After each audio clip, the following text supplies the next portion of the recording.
Iniciar, ¿vale? Ok, sí se ve mi presentación, ¿verdad? Sí, doctor. Ok. Wendy, ¿cómo estás, Wendy? Bien, doctor. ¿De qué semestre eres? Pues, onceavo, creo. ¿Cómo que creo? Ok, Wendy, ¿nos ayudas con este caso, por favor? Lo leo. Sí, claro. Presentación del caso. Masculino, 32 años, soltero, soplo cardíaco en la infancia. Antecedentes. Transfusión sanguínea 2 años por Sangrado tubo digestivo.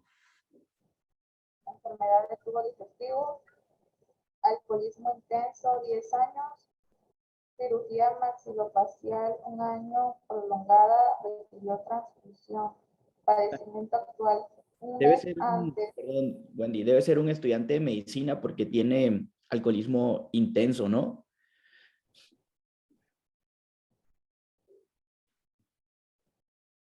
Continúa con el padecimiento actual.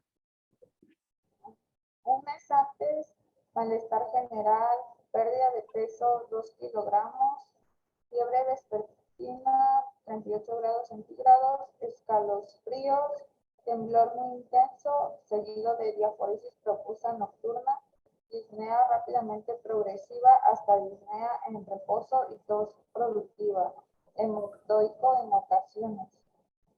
Ok, ok.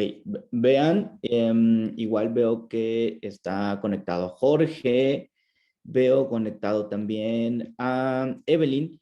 Vean el caso, es un paciente joven, vean los antecedentes que tiene y el padecimiento actual del paciente.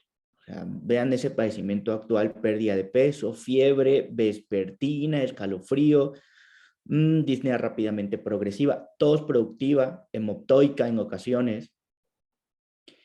Ustedes están en una zona muy común de una patología que yo creo que algunos están pensando.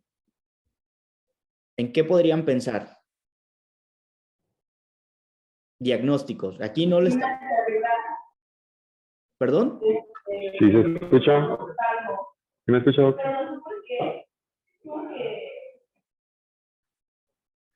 A ver, levante Jorge, vamos a darle la oportunidad a Jorge. Jorge, ¿tú qué piensas? ¿Sí me escucha, doctor? Sí. Pues, como usted menciona, podría ser tuberculosis. Ok, ok. Ese es como un diagnóstico que ustedes ya formaron. Aparte, están en una zona donde seguramente habrá muchos de estos pacientes o muy parecidos. Ok, eso es muy importante. Ok, Evelyn, ¿tú qué piensas?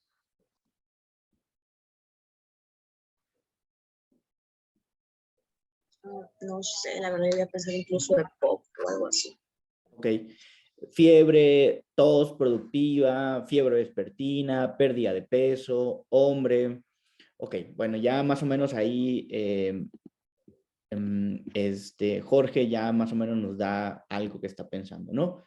Ahora, la exploración física de este paciente, se las leo, es un paciente que llega con unos ruidos cardíacos de 89 latidos por minuto, discretamente hacia la taquicardia. La presión arterial está en 140/60, con datos de, híjole, un poquito de incremento de la temperatura con 37.8 grados, saturando 89%, un paciente joven, un paciente de 32 años, vean ustedes. Y a la exploración física llama la atención ictericia conjuntival 2 cruces, manchas petequiales en el paladar. En el área precordial, que es lo que vamos a ver, área precordial y pulmonar, aparece un soplo protomesodiastólico decreciente en el tercer espacio intercostal, borde esternal del lado izquierdo, con irradiación hacia el ápex. Tienen que irse imaginando: tercer espacio intercostal, borde esternal del lado izquierdo, un soplo diastólico que se irradia al ápex. Luego tenemos un soplo protomesosistólico, un sistólico en el quinto espacio intercostal, línea paraesternal izquierda, por el apéndice sifoides, más o menos, ¿no? 2 de 3, o podemos decirle 3 de 6, que aumenta con la inspiración profunda, que es muy importante esto. Y a la exploración pulmonar, este paciente joven de 30 y, ¿qué dijimos? 32 años, muy joven. A la exploración pulmonar tiene estertores crepitantes en ambas bases pulmonares. Hay hepatomegalia dolorosa a 5 centímetros por debajo del borde costal derecho. Hay esplenomegalia también dolorosa a la presión y edema de extremidades inferiores, digo extremidades inferiores, bilateral hasta tercio medio de ambos muslos y el paciente presenta petequias. ¿Qué diagnósticos hacemos aquí con este paciente? Evelyn.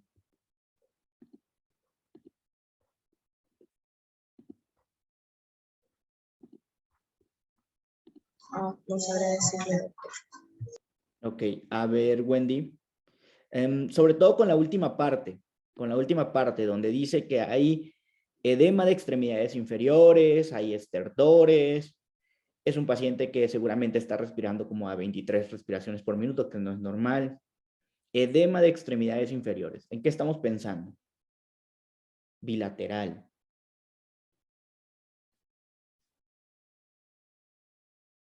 Lo que se les ocurra. ¿Nada? ¿Podrían ser de insuficiencia cardíaca? Me parece acertada tu respuesta. Es un paciente que tiene, pues, edema de extremidades inferiores, ¿no? Bilateral. El edema de insuficiencia cardíaca, ustedes tienen que recordar que es un edema blando, es un edema caliente, es un edema progresivo, simétrico, es un edema que principalmente se presenta conforme va pasando el día, ¿no? Regularmente vespertino, a diferencia de un edema de un paciente con alteraciones renales, que el edema está presente durante todo el día, es un edema más frío y es más duro, ¿no? Esas son cosas importantes. Ahora, la otra es que tienen que recordar algo importante en cuanto a los focos de auscultación cardíaca, que es muy importante. Entonces, pónganlo en su mente y no sé si tienen alguna libretita para anotar. Y tenemos, ¿no? El foco de auscultación, el aórtico, ¿no? ¿Dónde está el aórtico? ¿Dónde está el aórtico, Wendy? El foco aórtico. ¿Sí me escuchas? Siento que no te mueves.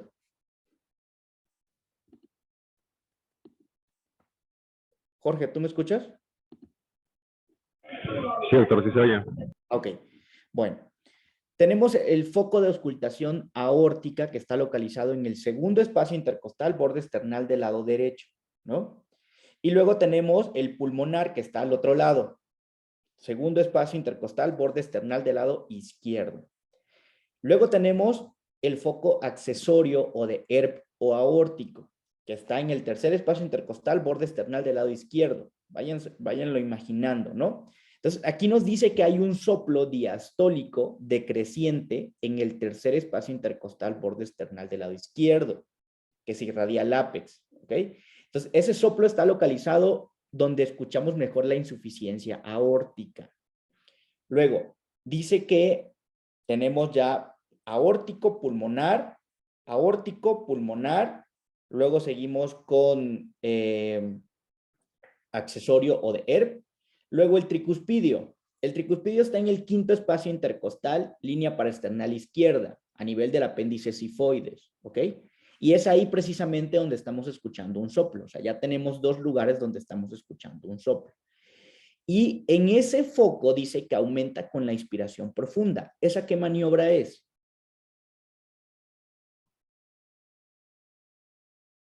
¿Qué maniobra es cuando incremento el soplo a la inspiración profunda? Del lado, se les puedo poner más fácil, del lado derecho del corazón. Se llama maniobra de Rivero Carballo, ¿no? Maniobra de Rivero Carballo. Hay que recordar dos maniobras importantes, Rivero Carballo y maniobra de Pachón, ¿no? Que aquí no la estamos ocupando, solamente maniobra de Rivero Carballo. Inspiración profunda, incremento los soplos del lado derecho del corazón. Entonces, ya aquí nos estaba diciendo Jorge que a él le parecía que el paciente cuenta con datos de insuficiencia cardíaca, pero previamente a esto nos había dicho que le parece que el paciente puede cursar con tuberculosis precisamente por los antecedentes y cómo inició el cuadro clínico. Entonces, la impresión diagnóstica inicial en este paciente, ¿cuál sería? Wendy, hay A, B, C y D.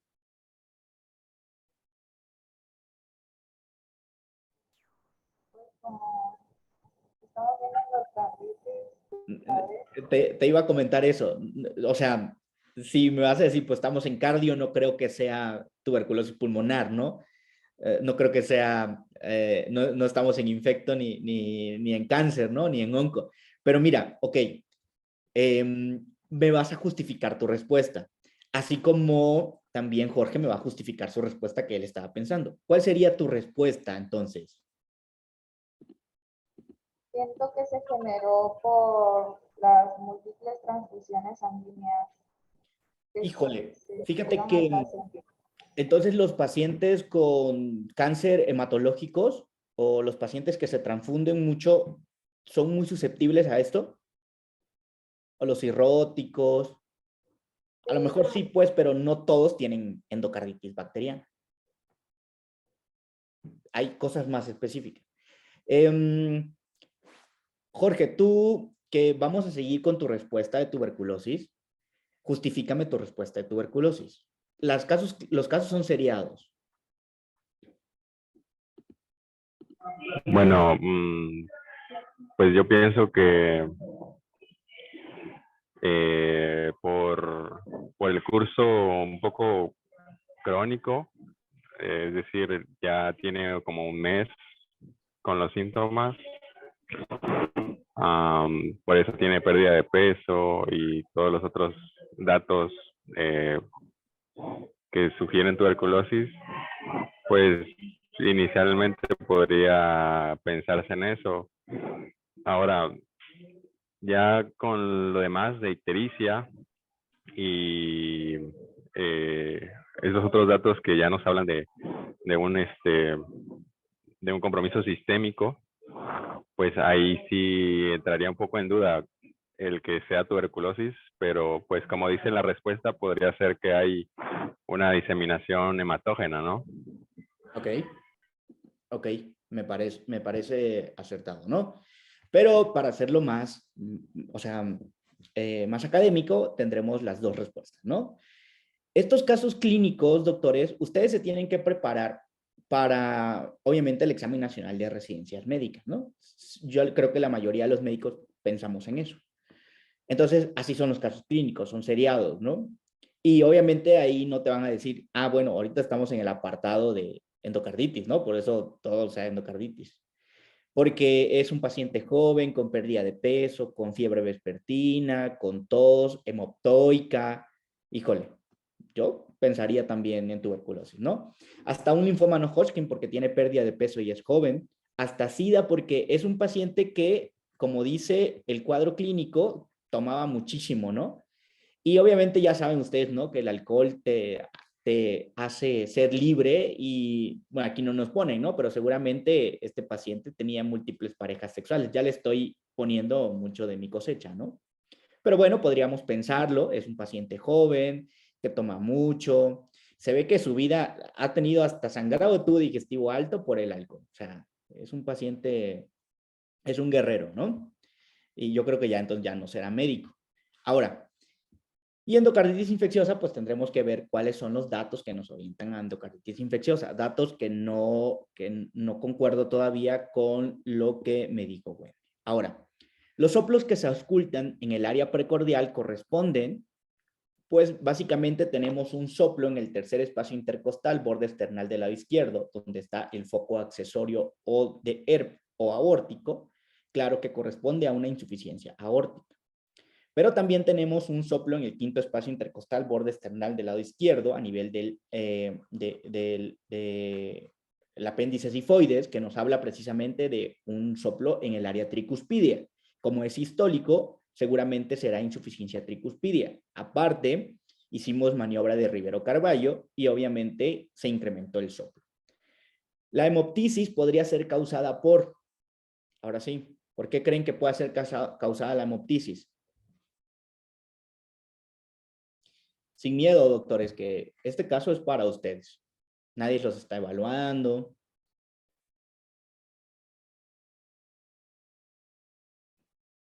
¿Por qué puede ser la hemoptisis?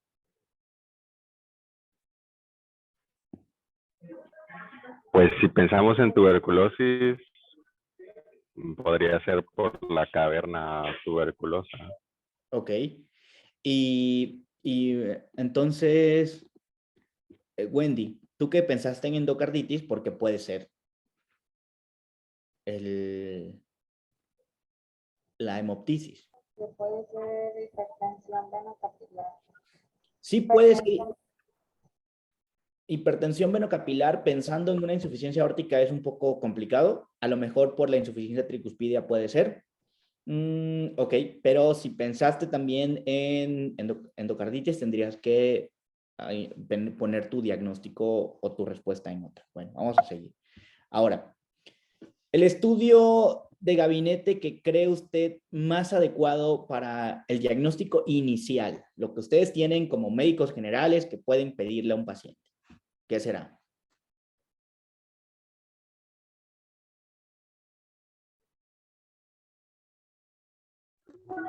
Pues si fuera tuberculosis sería la radiografía de tórax. Ok, perfecto, estoy de acuerdo. La radiografía de tórax como diagnóstico inicial es muy importante porque nos va a descartar tuberculosis o nos va a decir, hay una caverna, pues tienes tuberculosis, ¿no? Tienes imágenes típicas de tuberculosis. Es un estudio que es accesible, que está económico, que en donde sea lo van a encontrar.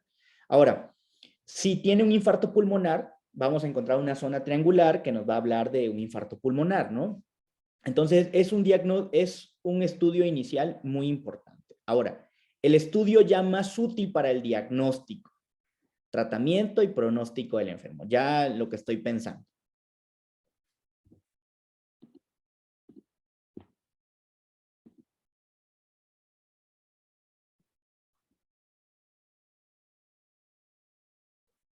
¿Cuál?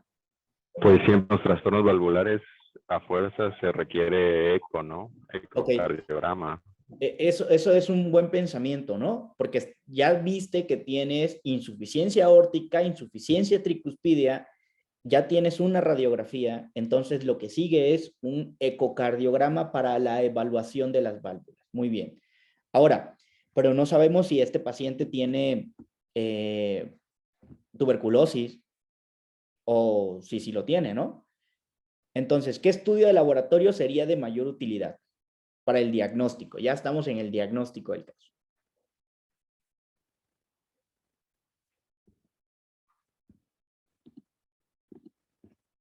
¿Cuál, Wendy? Cultivo y química sanguínea. Hemocultivo y química sanguínea, ok.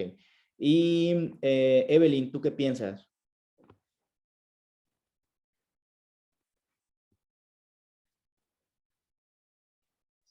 Un cultivo de esputo. Ok. Y confirmatorios con Lowenstein-Janssen y reacción de Mantoux, ¿no? Ok, bueno.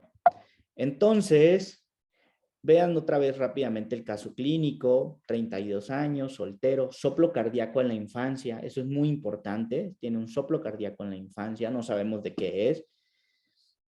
Transfusión sanguínea, alcoholismo, cirugía maxilofacial, un año antes que fue prolongada, y el cuadro clínico, ¿no? Cuadro clínico de un paciente muy séptico, ¿no? Un paciente muy vistoso, pérdida de peso, fiebre constante, disnea rápidamente progresiva, edema de extremidades inferiores, un paciente que básicamente tiene datos de falla cardíaca, ¿no?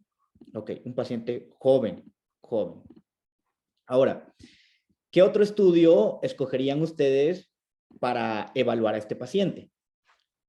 A, gamagrama, B, cuantificación de plaquetas, C, broncoscopía o TAC de abdomen. ¿Cuál sería tu respuesta, Wendy?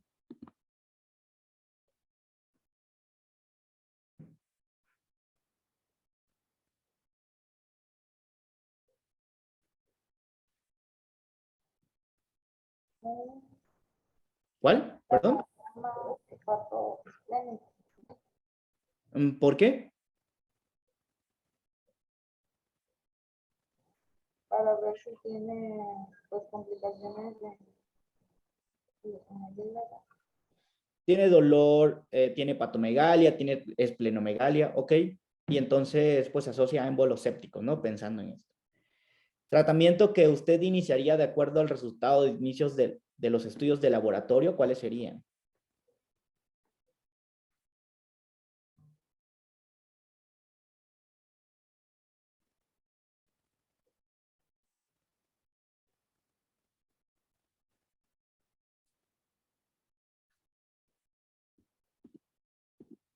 ¿Cuál, Wendy? Sin miedo. Estreptomicina.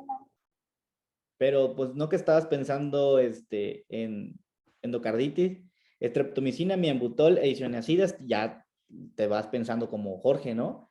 Bueno, Jorge al inicio. Si estás pensando que fue un linfoma no Hodgkin, ahí tienes radioterapia, ¿no? Si estás pensando que tienes un infarto pulmonar por embolia pulmonar, ahí tienes heparina de infusión. Si estás pensando en tuberculosis, ahí tienes tratamiento para la tuberculosis.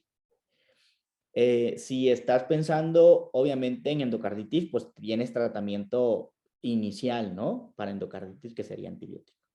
Ahora, ¿qué estudio adicional le permitiría indicar o descartar el tratamiento quirúrgico? Las endocarditis se operan. Sí se operan cuando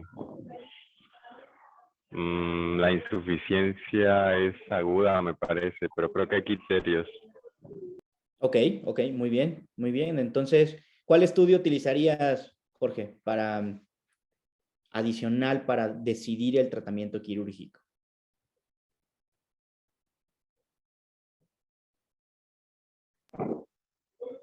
El ecocardiograma transesofágico. Ok, sí, ese es el correcto. Ok, bueno, entonces, doctores, esta clase que se pidió para ustedes, pues debe ser muy tranquila, deben ustedes aprender, o sea, lo básico de la clase, de lo que necesitamos, ¿no? Entonces, cuando vemos este tema con los alumnos de los que preparamos para el nacional de residencias, pues obviamente lo mismo, van enfocados a que vamos a ver un tema que ya saben cuál es y entonces las respuestas van enfocadas a esa. Pero yo les puedo haber dado varias cosas para decirles, no, parece tuberculosis, ¿no? Y no era tuberculosis.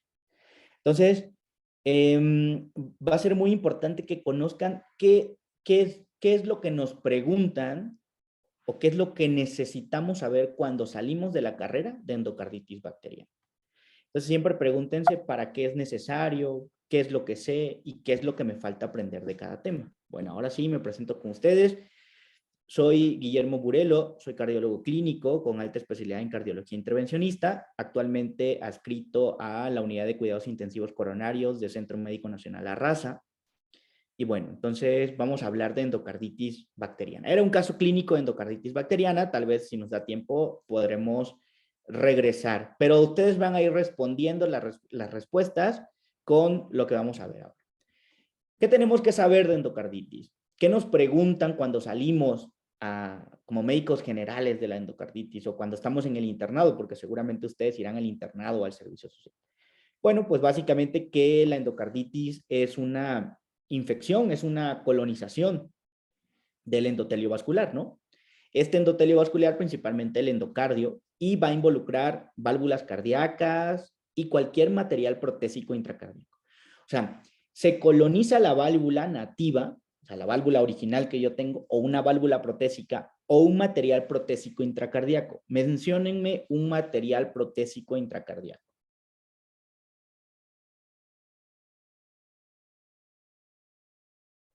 Aparte de las válvulas mecánicas, Sí. y un desfibrilador automático, creo que se llama, no recuerdo. Ok, desfibrilador automático implantable, que no es lo mismo que el DEA, no es el externo. Un marcapasos, que es muy común, ¿no? ¿Qué otro dispositivo intracardíaco podemos tener o que no sea intracardíaco? Un dispositivo, un catéter venoso central, un catéter Majorca, varios dispositivos que podemos tener nosotros a nivel del corazón, que lleguen al corazón, ¿no? Esta patología pone en riesgo la vida. El paciente se puede morir sí o sí por esta patología, y hay dos investigadores importantes en el campo de la endocarditis infecciosa, o básicamente dos investigadores que nos dejaron cosas muy buenas, ¿no?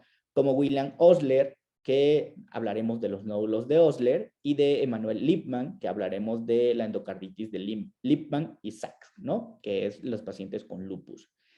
Fíjense que la tasa de mortalidad de estos pacientes con endocarditis son altas y siguen siendo altas, van alrededor del 20 al 30%. Esto no ha cambiado a pesar de todas las nuevas terapias que tenemos. Al contrario, ahora que tenemos más métodos diagnósticos de imagen, pues la mortalidad sigue incrementada porque es una patología muy grave, ¿no? El diagnóstico está basado en múltiples elementos y el tratamiento está basado también en un equipo multidisciplinario. No es del cardiólogo, es de todos, ¿no? Ahora, en esta línea del tiempo, vean ustedes que desde 1646 nosotros hablábamos de una infección de endocarditis, de una válvula aórtica, y que hasta 1900, por ejemplo, ven aquí en 1924, perdón, 1909, William Osler, que identifica estos nódulos que llevan su nombre, nódulos de Osler, y en 1924 ya tenemos a Emanuel Lipman, que identifica una endocarditis que no lleva gérmenes, es una endocarditis causada por el lupus en las pacientes con lupus, ¿no?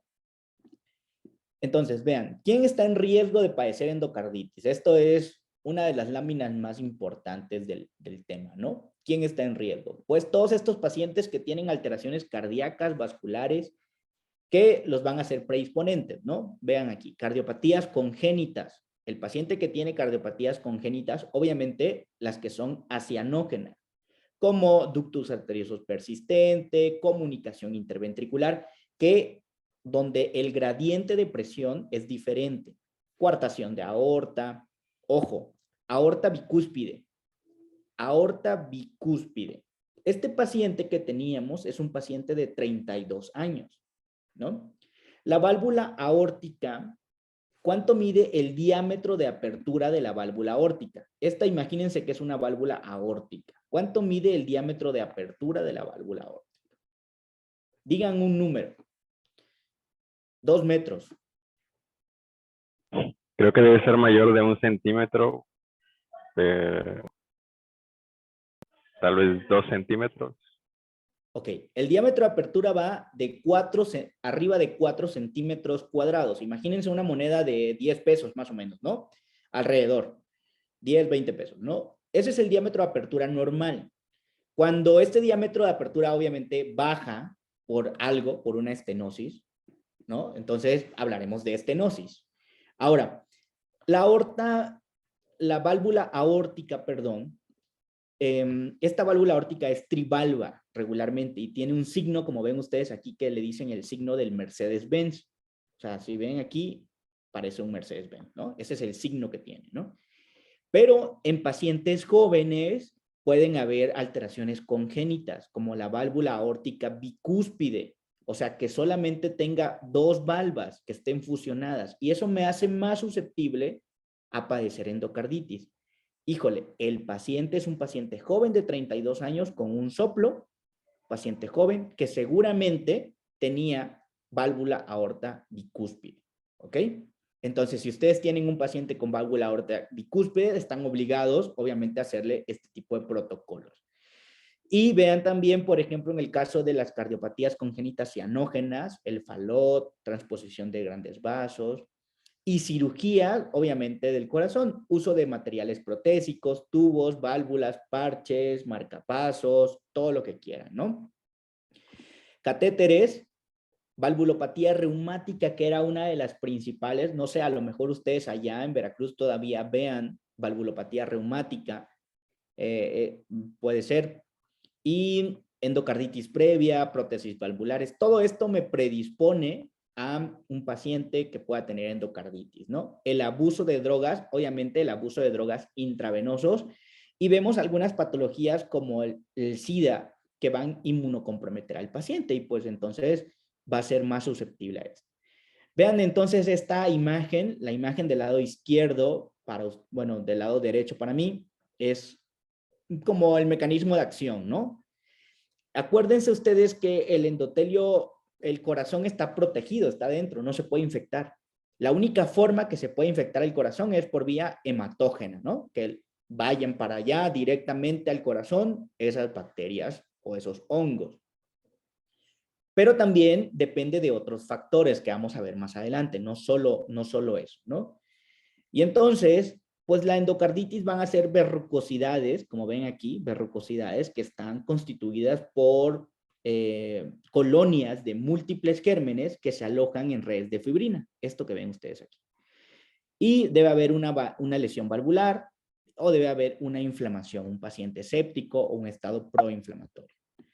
Ahora, todos estos pueden ser factores de riesgo: válvula aórtica bicúspide, válvula mitral prolapsada, enfermedad reumática, obviamente de la válvula mitral, algunas patologías congénitas, una infección previa por endocarditis, todo lo que ven aquí, uso de drogas intravenosas. Vean aquí en el caso de los pacientes con enfermedad renal crónica, hemodiálisis, los pacientes que tienen hemodiálisis, todo esto, la edad avanzada, el uso de esteroides, todo nos puede condicionar a un estado de inmunosupresión y que sea más fácil que se infecte mi paciente. Ahora, en cuanto a la epidemiología, vean esta gráfica donde de 5 a 7 casos por cada 100,000 pacientes al año, ¿no? Regularmente se presenta en hombres y algo que ha cambiado es que anteriormente era una patología un poco juvenil, ¿no? Entre 15 y 34 años. Digo juvenil, yo tengo 35, entonces creo que estamos jóvenes, pero actualmente ha cambiado un poco. 65, 67 años es como la media, porque ya hay otros factores asociados, ¿no? Y anteriormente, pues la cardiopatía reumática, pues era una causa muy importante.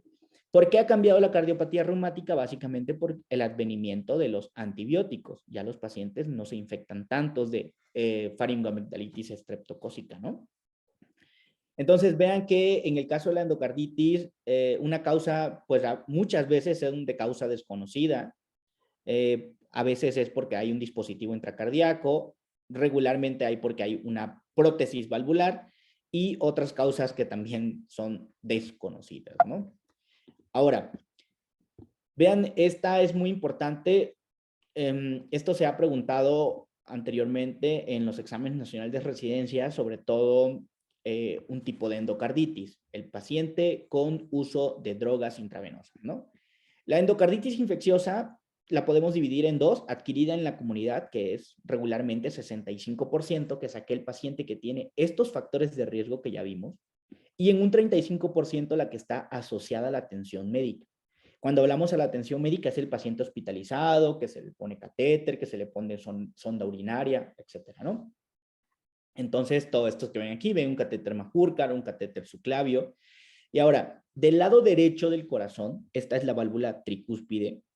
Entonces, del lado derecho está más asociado, aunque es poco, del 5 al 10%, está asociado al uso de drogas intravenosas. El paciente que se inyecta sus drogas, pues es susceptible a que tenga esta alteración en la válvula tricúspide.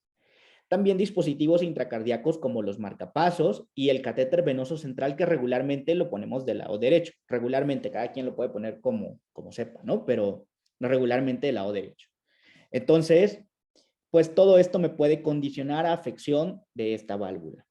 En el caso de la válvula aórtica, se presenta dentro del 40 al 45%, es degenerativa, principalmente en válvulas protésicas y dispositivos intracardíacos.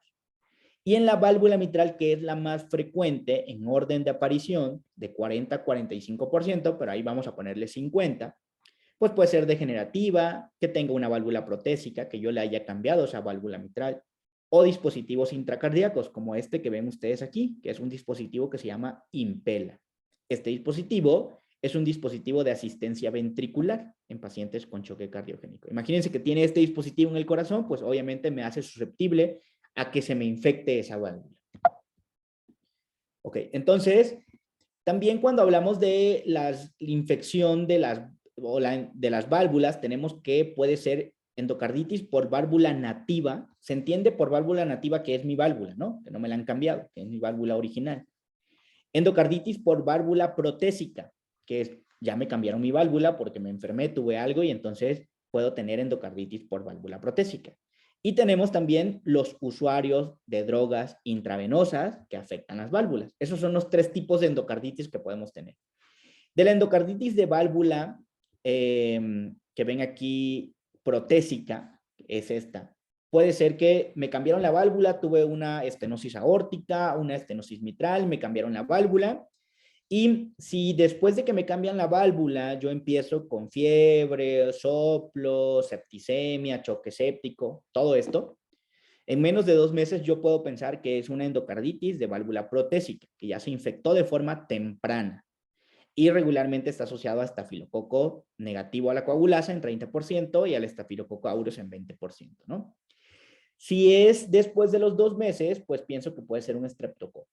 Estos pacientes que se sometieron a cirugía valvular, a cambio valvular, hasta el 10 y el 15% pueden tener infección por hongos, donde la mortalidad es completamente elevada, ¿no?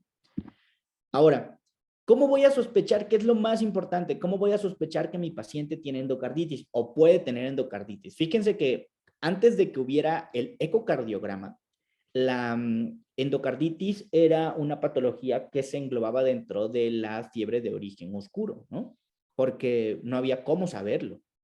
Pero cuando salió el ecocardiograma, pues es fácil, ¿no? Pues le haces un rastreo al paciente, ves que hay una vegetación, tiene fiebre, pues haces el diagnóstico, ¿no? Entonces, ¿cómo sospecho de endocarditis? Primero, lo más importante, 2 cosas importantes. Fiebre y un nuevo soplo. O un soplo que ya tenía, pero que se exacerbó, ¿no? Como en este caso, este paciente tenía un soplo aórtico, pero se exacerbó a una insuficiencia aórtica, o sea, avanzó ese soplo.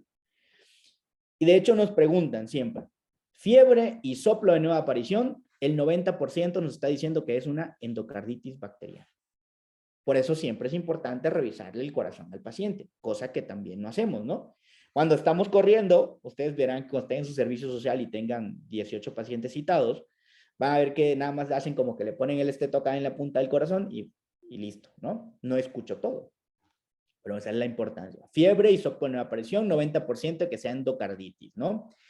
Pero los síntomas pueden ser variables, pueden haber síntomas sutiles, y eso va a depender de la insuficiencia valvular, que tan grave sea. Pero también esta patología, esta endocarditis nos puede llevar a choque cardiogénico, ¿no? Entonces tenemos todo esto, empeoramiento del soplo, hematuria microscópica, fenómenos embólicos, esplenomegalia, hemorragias, los nódulos de Osler, las lesiones de Janeway, las manchas de Roth y complicaciones. A veces los pacientes pueden debutar con un EBC, ¿no? Entonces es una complicación sumamente importante, falla cardíaca, entre otras cosas. ¿Qué nos debemos de llevar de aquí? Soplo de nueva aparición o soplo que empeora más fiebre es endocarditis hasta no descartar lo contrario. Ahora, en esta presentación clínica vean, ¿no? Los datos físicos. Un paciente que presenta endocarditis infecciosa, o sea, que se afectó una válvula, puede presentar insuficiencia cardíaca hasta en un 55% de los casos, como el caso que tuvimos, ¿no? Es un paciente que tenía datos de falla cardíaca, edema de extremidades inferiores, disnea, etcétera. Pero cuando hay insuficiencia cardíaca regularmente, vamos a decir, ¿cuál es la válvula que se afecta más en la endocarditis? Es pregunta. En orden de frecuencia, ¿cuál es la que se afecta más? La mitral. La válvula mitral, ¿no? De ahí sigue la aórtica y a la última tricuspidia. Pero hay consideraciones, ¿no? Si tengo un paciente que consume drogas intravenosas, pues voy a pensar que sea la tricuspidia. Pero la válvula mayormente afectada es la mitral. Y yo puedo sospechar cuándo es la mitral o cuándo es la aórtica. Por ejemplo, si yo tengo falla cardíaca evidente, voy a sospechar que la insuficiencia o la válvula afectada es la aórtica, hasta en un 75% de los casos. Otros datos importantes en la presentación clínica son los neurológicos. Los pacientes hacen émbolos sépticos, ¿no? Y hacen stroke. Y entonces hasta el 20% de los pacientes pueden hacer enfermedad vascular cerebral. De estos fenómenos embólicos que se presentan, imagínense que hay verrucosidades en la válvula y conforme el flujo está pasando la válvula, ese flujo turbulento, pues rompe esas verrucosidades y manda fenómenos embólicos. Y estos fenómenos embólicos se van a todas partes de la circulación sistémica, ¿no? Y pueden llevarnos a hemorragias en astillas, que son los nódulos de hemorragias en astillas del 10 al 30%, nódulos de Osler. Nos pueden llevar a los del 10 al 25% a lesiones de Janeway y también podemos tener manchas de Roth, ¿no? En un 5%. ¿Estas qué creen que sean? Esta imagen, ¿qué creen que sea? Manchas de Roth, nódulos de Osler o lesiones de Janeway.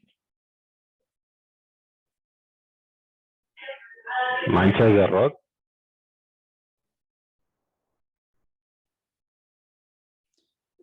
Manchas de Roth, no.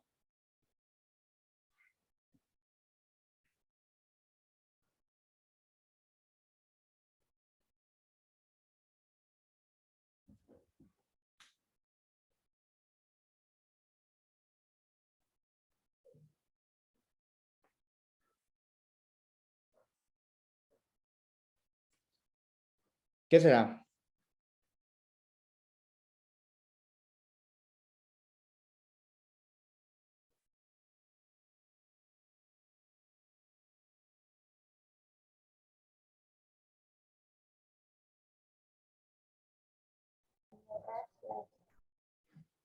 Los nódulos de Osler, son unos nódulos que son muy dolorosos, que regularmente están en los pulpejos de los dedos de las manos y de las pies. Estas son lesiones de Janeway. Las lesiones de Janeway, estas lesiones de Janeway son lesiones indoloras que se deben a estos fenómenos embólicos. O sea, estos fenómenos embólicos son indoloras, pero que tienen una característica muy específica, se ulceran rápidamente y ya pues después serán dolorosas. Pero aquí son indoloras y son lesiones de Janeway. En la fundoscopía vamos a encontrar corrioretinitis y podemos también encontrar embolización sistémica de un 20 hasta un 50% de los casos. Este caso clínico, el paciente tenía dolor, tenía hepatomegalia y esplenomegalia. Seguramente estaba haciendo émbolos sistémicos a esos órganos, ¿no? Entonces, ahí vamos como resolviendo el caso clínico. Vean otras imágenes, las lesiones de Janeway, que son lesiones no dolorosas, ¿no? No dolorosas, que se ulceran rápidamente. Y los nódulos de Osler, que estas sí son dolorosas. Y regularmente estos nódulos de Osler están tanto en los pulpejos de los dedos de las manos como en la de los pies, ¿no? Y vemos las manchas de Roth que las vamos a buscar por medio de la fundoscopía. La endocarditis también la podemos dividir en endocarditis infecciosa aguda y subaguda, dependiendo del tiempo. O crónica, ¿no? Aguda, que se presenta en los primeros días hasta las 6 semanas, subaguda de 6 semanas a 3 meses y crónica después de 3 meses, ¿no? Vean también aquí estas dedos en astilla, ¿no? Ustedes ven esto y obviamente les debe llamar la atención. Son fenómenos embólicos de estas lesiones en astillas que tiene el paciente. Ahora, en cuanto a la etiología, 70-75% de los pacientes van a presentar anormalidades cardíacas preexistentes. Eso no quiere decir que hay un porcentaje, un 30% que no tiene nada cardíaco preexistente, ¿no? Entonces vemos que puede ser el prolapso de la válvula mitral con insuficiencia, cardiopatía reumática, cardiopatía congénita como en el caso del paciente, una fuente de infección que se identifica de forma ocasional y en muchos pacientes no hay antecedentes, sobre todo lo que estamos viendo actualmente con los pacientes arriba de 60 años, tal vez no hay ningún antecedente importante. Vean, esta es una válvula mitral. ¿Cuántas valvas tiene la válvula mitral? 2. 2, ¿no? De hecho aquí se ve, ¿no? 1 y 2. Esta es una válvula mitral que tiene 2 valvas y que su diámetro de apertura va alrededor igual de 4 a 6 centímetros cuadrados, ¿no? Y vean aquí esto que se ve como blanco, como amarillo, que se ve raro, parece una pierna de pollo, pero no, es una válvula de un humano, son las verrucosidades, son vegetaciones que tiene la válvula. Imagínense, pues esa válvula no le va a permitir que cierre de forma adecuada, coapte de forma adecuada, o de repente se va a llenar tanto que va a cerrar, va a ser estenótica y va a contribuirnos a una estenosis mitral, ¿no? Ok. Ahora, ya estamos pensando, ya tienes un paciente con fiebre y un soplo de nueva aparición y todos los fenómenos embólicos que tenía el caso clínico. Ahora tenemos que pensar cómo vamos a hacer el diagnóstico. Para el diagnóstico, desde el 2000 teníamos los criterios de Duke modificados, ¿no? Estos criterios de Duke modificados nos hablan de fenómenos clínicos, fenómenos ecocardiográficos, biológicos, hemocultivos y serología. Y entonces de ahí podemos decir, ¿es una endocarditis definida? ¿Es una endocarditis posible? ¿O una endocarditis descartada? La endocarditis infecciosa definida debe tener criterios patológicos. O sea, ya identifiqué el microorganismo por cultivo o por examen histológico. Lesiones patológicas, la vegetación por medio de, ya sea histológico o por la ecocardiografía, ¿no? Todo esto es lo que debo buscar en un paciente que yo estoy sospechando y ya estoy pensando en el diagnóstico. Ahora, ¿qué pruebas básicas le voy a pedir al paciente? Les cuento, en un hospital que estaba yo antes, cada que llega un paciente, le piden un paquete IMSS, ¿no? Todo, bioquímica, electrolitos, biometría hemática, todo lo que ustedes quieran. Pero ustedes deben sospechar primero qué es lo que estoy pensando para pedirle al paciente. ¿Qué debo pedir? Lo básico que debo pedir para una endocarditis es, sí, una biometría hemática para ver los leucos, leucocitosis o leucopenia. Debo tener las plaquetas, debo tener también una PCR, una BCG, datos que nos hablen de estas partes de la, que haya un proceso infeccioso agudo, anemia, que haya hematuria microscópica, procalcitonina, lactato y las pruebas de disfunción hepática en general, ¿no? Contando bilirrubinas, porque en este caso este paciente tenía hepatomegalia y obviamente debo descartar que no se me está infartando ahora del hígado. Y obviamente la función renal, que también nos va a ayudar al diagnóstico de este paciente y básicamente al pronóstico, cómo le está yendo al paciente. Ahora, en la fisiopatología, acuérdense que lo decíamos al inicio, el corazón pues está bien cubierto y no hay forma de que se pueda infectar por factores externos.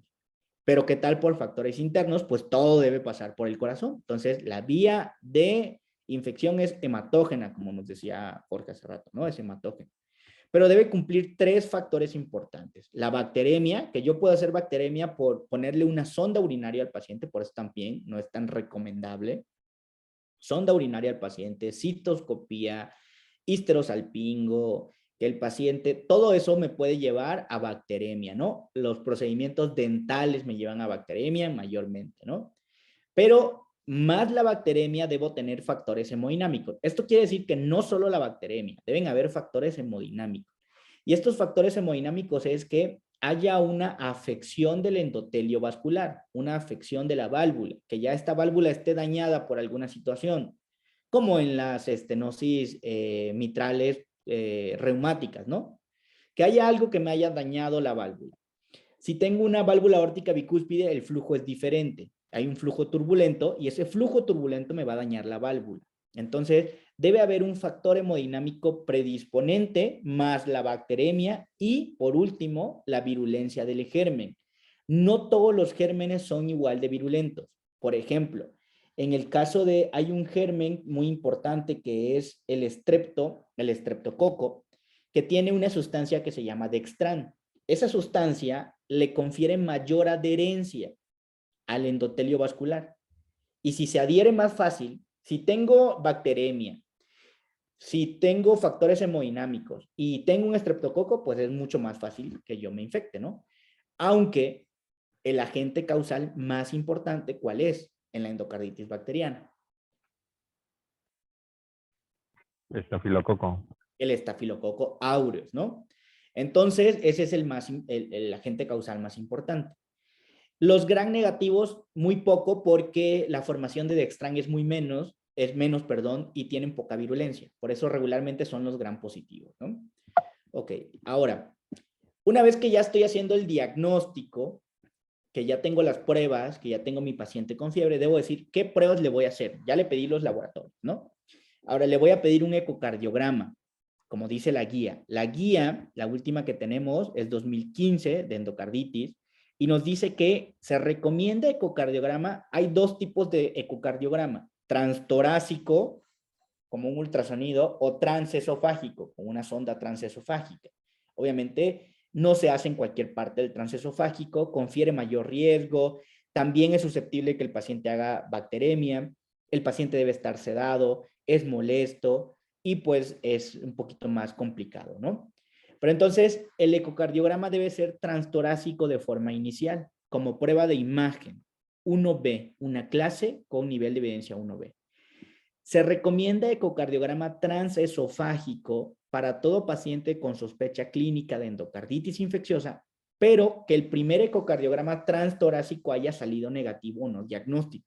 Mi paciente tiene un soplo, tiene fiebre, me parece que tiene endocarditis, le hago un eco transtorácico normal, me sale negativo, híjole, no pude ver la vegetación, eso me dice, pásate a un ecocardiograma transesofágico, porque es más, podemos tener visión más importante. Entonces, se va a recomendar ecocardiograma transesofágico también para pacientes con sospecha clínica de endocarditis, los que tengan válvula protésica o dispositivo intracardíaco. Aquí sí será de primera elección un transesofágico. Pero bueno, lo inicial que ustedes deben saber es que a todo paciente que sospechen con endocarditis deberán pedirle ecocardiograma transtorácico y después transesofágico, ¿no? Ok, ahora, vean algunas imágenes. Estos son algunos ecocardiogramas transesofágicos. Este es un transesofágico para que pongan un poquito. Aquí, esto es el tracto de salida del ventrículo izquierdo. O sea, imagínense, ¿sí se ve lo que estoy señalando? Sí. Ok, esto es el tracto de salida del ventrículo izquierdo, o sea, la aorta. Esto que está aquí es la válvula aórtica. La válvula aórtica, ¿no? Entonces, esto que está aquí es la válvula aórtica. Entonces, este es el ventrículo del lado izquierdo y este es la aurícula del lado izquierdo. Vean entonces en esta imagen cómo se ve esto que se está moviendo aquí. Cómo se ve, hay una vegetación, hay una verrucosidad. Imagínense, está pegado a la válvula aórtica. Una vez que por algún fenómeno lo aviente, ¿hacia dónde va a ir? A toda la circulación sistémica. Va a ir al cerebro, al hígado, a todas partes, ¿no? Y ahora tienes una endocarditis con EBC, ¿no? Y háblale al neuro. Entonces, varias cosas que pueden pasar aquí. Entonces, ahí se ve la vegetación. Vamos a ver el siguiente video. Es una válvula. Este es un ecocardiograma transesofágico donde ustedes están viendo, miren, aquí lo vamos a poner, es un eje de 4 cámaras. Esta es la aurícula del lado izquierdo, aurícula del lado derecho. Este es ventrículo del lado derecho y este es ventrículo del lado izquierdo. ¿Por qué? Porque el ventrículo es mucho más grande que el izquierdo es más grande que el derecho, ¿no? Entonces, por eso sé que es. Si aquí es aurícula izquierda, acá es ventrículo izquierdo, ¿qué hay aquí?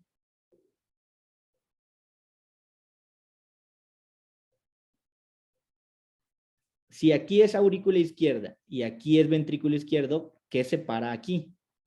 La mitral. La válvula mitral, ¿no? Entonces, ve, sí logras ver que esa válvula mitral tiene ahí una verrucosidad, o sea, tiene ahí una masa, una masita que nos está hablando de precisamente de una endocarditis infecciosa, ¿no? Entonces vamos a ponerla otra vez. Esto no es normal, ¿ok? Entonces, pues bueno, eso es lo que buscamos en el ecocardiograma, esa masa evidente, ¿no? Esa vegetación. Y pues bueno, vamos a ver, esta es una este es un ecocardiograma también bidimensional en 4 cámaras, ¿no? Aurícula del lado izquierdo, ventrículo del lado izquierdo. Aurícula del lado derecho, ventrículo del lado derecho. Aquí está la válvula. ¿Qué válvula es esta? Tricúspide. Tricúspide, ¿no? Aquí hay un dispositivo. Esta es una paciente de 78 años de edad que le pusieron un marcapasos definitivo y después del marcapasos, una semana después, empezó con fiebre, un soplo de nueva aparición. Y entonces, este es el cable del marcapasos que está pasando aquí. Y entonces se ve que hay algo en el cable del marcapasos. Se corroboró que había una vegetación en el cable del marcapasos. ¿Ok? Entonces, cuando yo tengo sospecha clínica de endocarditis infecciosa, voy a aplicar los criterios de Duke modificados para definir si es una endocarditis típica, si es una endocarditis posible o si descarto el diagnóstico, ¿no? Y voy a tener varios estudios de imagen, no solo el ecocardiograma transtorácico y transesofágico. Si es una válvula nativa, se entiende por válvula nativa, otra vez lo repito, mi válvula propia, entonces debo repetir el ecocardiograma o transesofágico o transtorácico y explorar complicaciones embólicas. Y puedo solicitar una tomografía coronaria, ¿no? Una tomografía cardíaca, perdón. Una angiotomografía cardíaca. Si es una válvula protésica, a veces no logramos ver en las válvulas protésicas dónde está la vegetación. Entonces, si el ecocardiograma transesofágico no me permite tener el diagnóstico, tengo otras pruebas como el PET, como el SPET, tengo estas como la tomografía cardíaca que me van a ayudar a mejorar la sensibilidad del diagnóstico. Esto es imagen. Esto es cuando, híjole, la sospecha es muy alta, pero no he logrado encontrar la vegetación en la válvula, pues bueno, si no tengo, si puedo encontrar otras cosas. Obviamente yo creo que a lo mejor no habrá por allá, por ejemplo, un PET, porque de hecho acá son pocos hospitales donde tiene el PET, como por ejemplo la UNAM o el SPEC, ¿no? Entonces, pero bueno, saben que hay más imágenes que se pueden hacer. En cuanto a la microbiología, cuando sean internos, les van a decir, ya tiene fiebre el paciente, estamos sospechando, tómale hemocultivos, y van a tomar muchísimos hemocultivos, sobre todo cuando estén en medicina interna, ¿no? Entonces, los hemocultivos serán la piedra angular para el diagnóstico. Debemos obtener 3 muestras de sangre, 10 mililitros cada una, en botellas aeróbicas y anaeróbicas. Eso, enfermería te pasa 2 botellas, una azul y una naranja, si no mal recuerdo, ¿no? Y tú tienes que tomar por lo menos 10 mililitros de sangre. Y hay un tiempo, que el tiempo es con al menos de 30 a 60 minutos de diferencia en lo que vas a tomar cada hemocultivo. Se prefiere que sea en vías periféricas, no por vías centrales. A veces el paciente tiene el catéter central, pero tener el catéter central implica que se pueda contaminar más fácil. Entonces se prefiere que sea por vías periféricas, obviamente con técnica aséptica, sin contacto. Antes de, y lo más importante, obviamente, tomar los hemocultivos antes de administrar el antibiótico. ¿Ok? Si administras el antibiótico, pues podemos tener un falso negativo, ¿no? Ahora, una vez que ya resultó que mi cultivo salió positivo, empiezo el tratamiento y yo tengo que tomar entre 48 a 72 horas nuevos hemocultivos para ver qué tanto está funcionando mi tratamiento, ¿vale? Tengo que hacerlo. Si hay hemocultivos, hay endocarditis infecciosa con hemocultivo negativo. Hasta 31% de todos los pacientes hacen hemocultivo negativo. Hay que pensar en otras cosas, en un grupo muy específico que es el grupo HASEC, y también pensar en microorganismos que no se pueden cultivar o que no se cultivan normalmente. Entonces debemos pensar en estos, por ejemplo, Brucella, Coxiella, Bartonella. Todos estos, Mycoplasma, Legionella, hongos, debemos pensar cuando mi sospecha clínica es muy, muy alta, cuando tengo verrucosidades, pero el hemocultivo salió negativo, ¿ok? Debo pensar en estos que no se hacen de forma rutinaria, por eso pueden salir negativos. Ok, y ahora, bueno, en cuanto al tratamiento. El tratamiento dijimos que iba a ser multidisciplinario. Tenemos un equipo que es un equipo, se llama Endocarditis Team, ¿no? Donde entra el cirujano cardiovascular, el cirujano de tórax, donde entra el cardiólogo clínico, el infectólogo, el internista, el epidemiólogo, todos ahí, ¿no? Y entonces, pues, para decidir quién se va a operar o no, básicamente. Pero el tratamiento antibiótico que debe llevar el paciente es principalmente recomendado de acuerdo a qué tipo de agente y a qué tipo de válvula estamos atacando, ¿no? Si es una válvula nativa, que regularmente es Staphylococcus aureus, metilcilina sensible a metilcilina, regularmente iniciamos con una fluoroquinolona, como ven aquí. Pero si es una válvula protésica, entonces iniciamos también, solamente que cambia, agregamos rifampicina a este paciente o gentamicina, ¿no? Doble esquema de antibiótico. Si es un estafilococo aureus metilcelina resistente, que va a ser muy común actualmente, pues iniciamos vancomicina en una válvula nativa y en una válvula protésica, vancomicina y rifampicina o gentamicina, ¿no? Entonces aquí estamos viendo más o menos qué es lo que tenemos en cuanto al tratamiento del paciente. Es un tratamiento empírico de forma inicial, pero lo más importante es que una vez que tengas los cultivos, pues tú ajustes escalones o desescalones tu antibiótico, porque para eso te va a servir el cultivo, para decir qué microorganismo tiene y qué le vas a dar a ese paciente. Entonces, vean aquí más o menos son como algunos regímenes. Al final del día, pues va a depender mucho de lo que salga en el hemocultivo. Ahora, lo que decíamos hace rato con Jorge, ¿qué paciente debe pasar a cirugía? La endocarditis destruye la válvula, ¿no? Las endocarditis, esas vegetaciones destruyen completamente el aparato valvular. Y al destruirlas, pues bueno, nos van a llevar a insuficiencia cardíaca. Si el paciente hace insuficiencia cardíaca aguda grave, como en el caso que tuvimos, es un paciente que tiene una clase 1B para pasar a una cirugía cardíaca. Es de emergencia que tendrá que pasar a cirugía, porque esa vegetación le destruyó la válvula. Entonces hay que pasarlo a reparar o básicamente a cambiarle la válvula, más bien, ¿no? Ya sea una válvula nativa o una válvula protésica.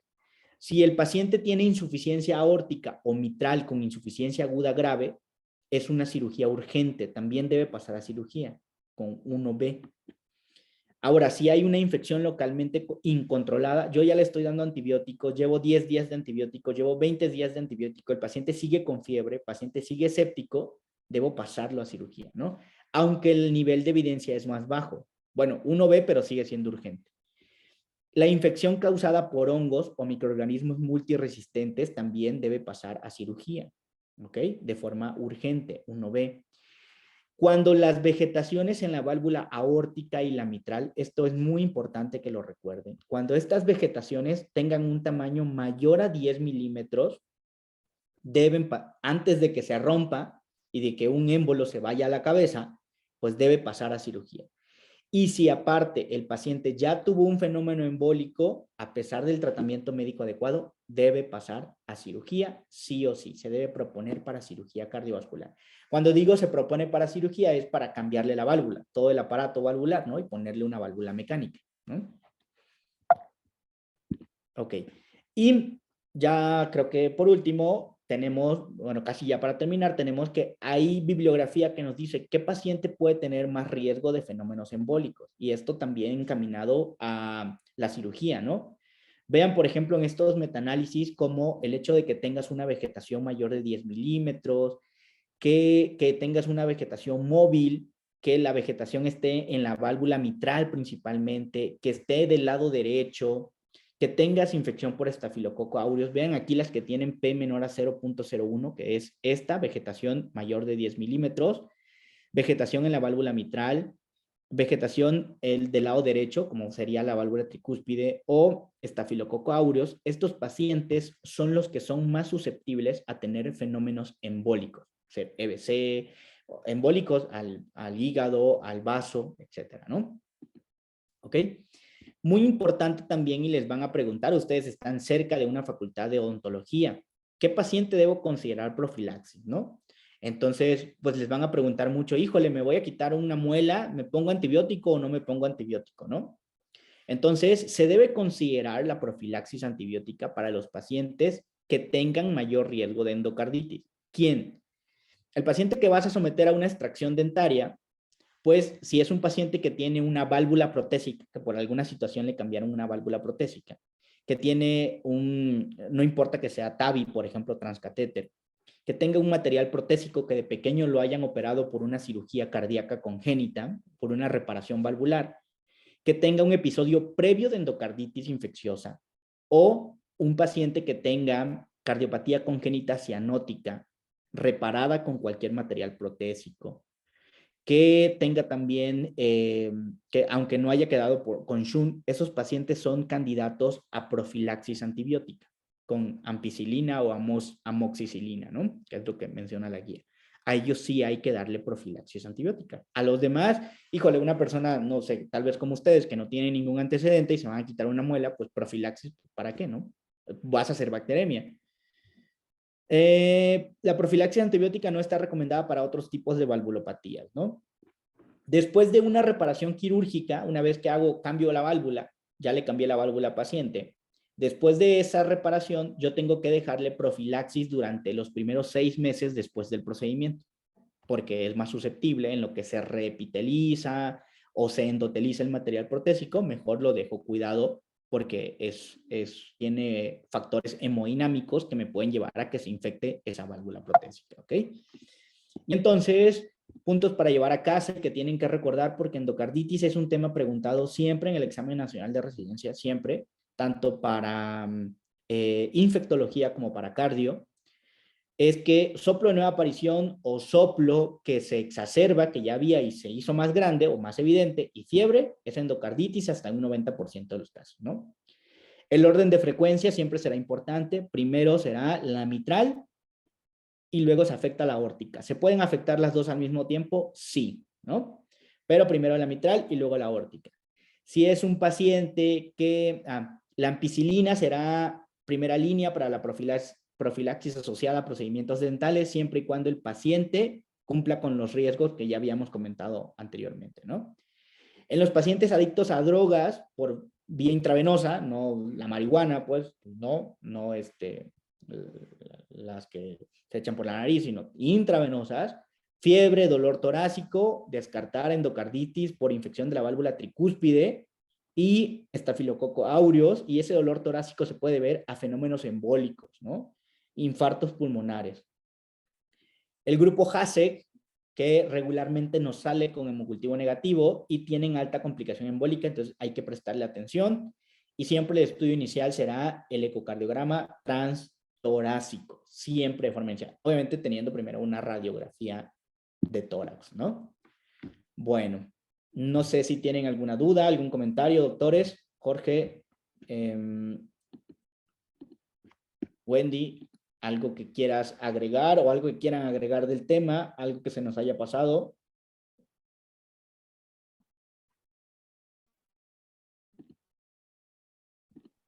¿Nada? ¿Todo claro?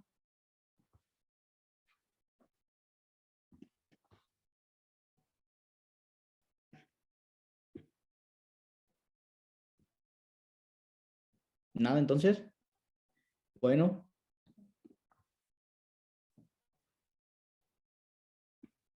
Pues no sé.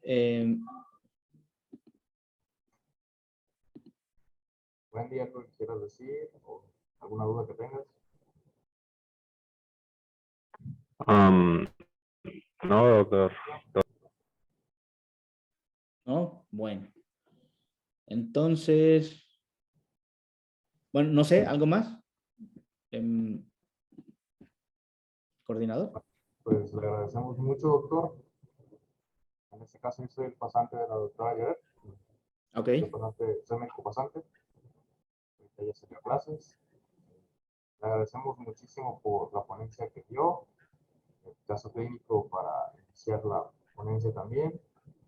Bastante bien explicado todo.